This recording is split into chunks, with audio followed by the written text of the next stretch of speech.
He's been gone 3 hours. He left mid-argument. Left me mid-sentence, mid-anger.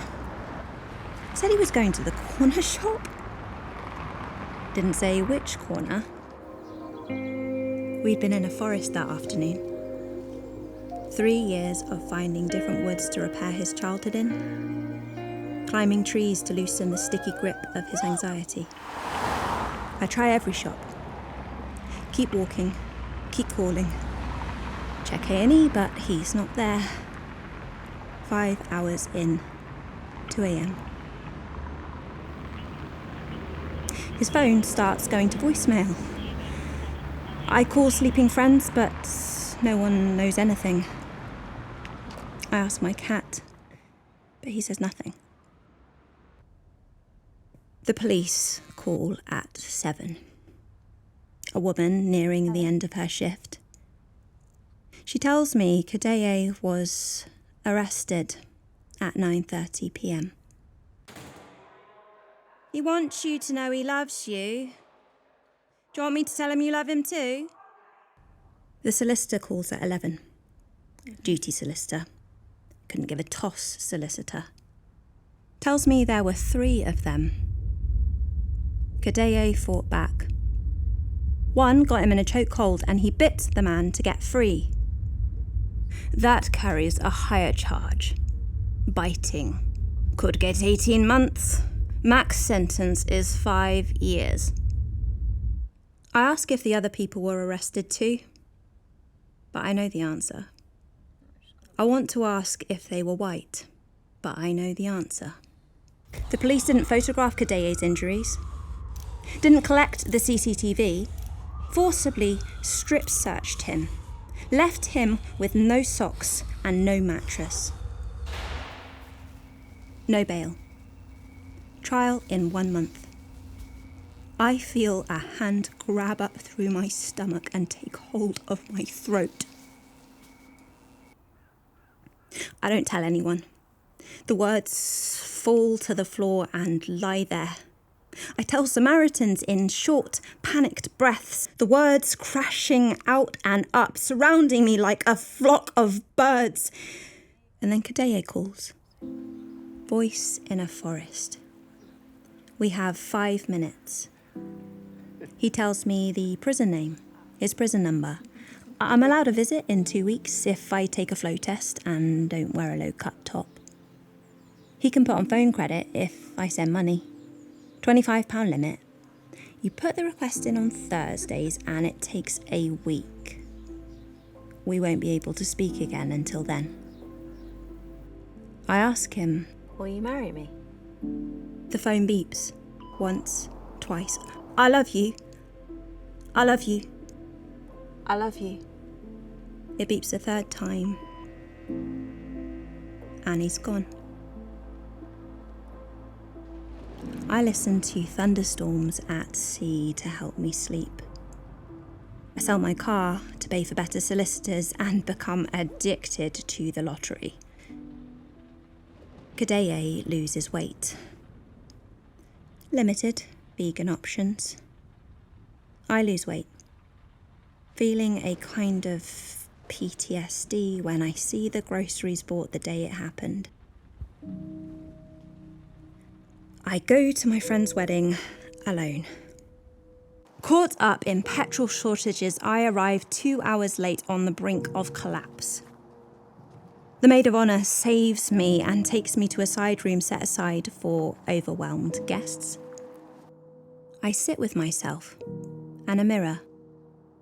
And when I come out, I tell everyone, close friends, strangers, that my partner is in prison. He's in prison right now. That's why he's not here. Prison, yes. Yes, it does suck. Yes, thank you. Thank you. I leave at midnight. Body singing, smile intact. I have a voicemail. Kediye. He's low, not coping. Samaritans have been removed from the free call list. I can't call back, and it's after 11 p.m, so the phone lines are off. I freeze until morning. When he calls, he tells me he borrowed sleeping pills from another inmate during the only 30 minutes a day that they are allowed out of their cells to shower or go to the gym or walk under the sky. These gave him strange dreams, and he feels desperate. The minutes of credit tick down as I feel the heavy closeness of cell walls. Lockdown times 1,000. I want to die. I'm sick of this. My life taken again. I honestly don't know what I'll do if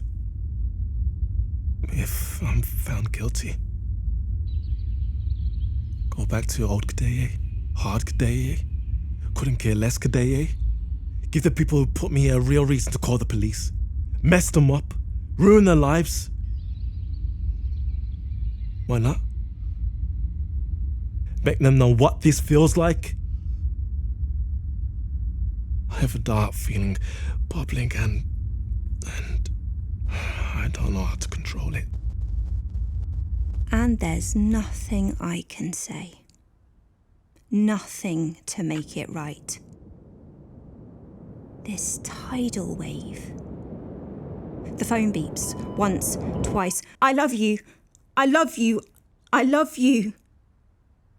It beeps a third time. Sunday. No credit until Thursday. Working from home, I have space to scream. I call the prison daily, and they say they'll check on him and call me back, but they don't. I email the governor, but he doesn't reply. Each day drags with slow worry. A day late, his credit is added, and he calls and tells me his journey. Conversations with ancestors, meditations with God, a cacophony of power and resistance. I tell him I managed to book a visit. Saturday, 1 hour, 10 o'clock. Scanned, searched, photographed, fingerprinted, and sniffed. This is the 4th prison I visited in 3 years. I wonder if we will ever escape. Every time I believe we're into the waters of freedom, healing, a hand stretches out and drags him to below square one.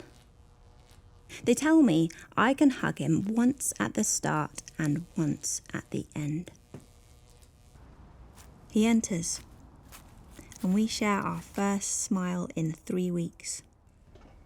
I feel the love and fear together, both beating at the same time, realising my only job is to stay one step ahead in coping, in being okay, so there is space for him to not cope, to not be okay, to be a space of comfort, a site of freedom.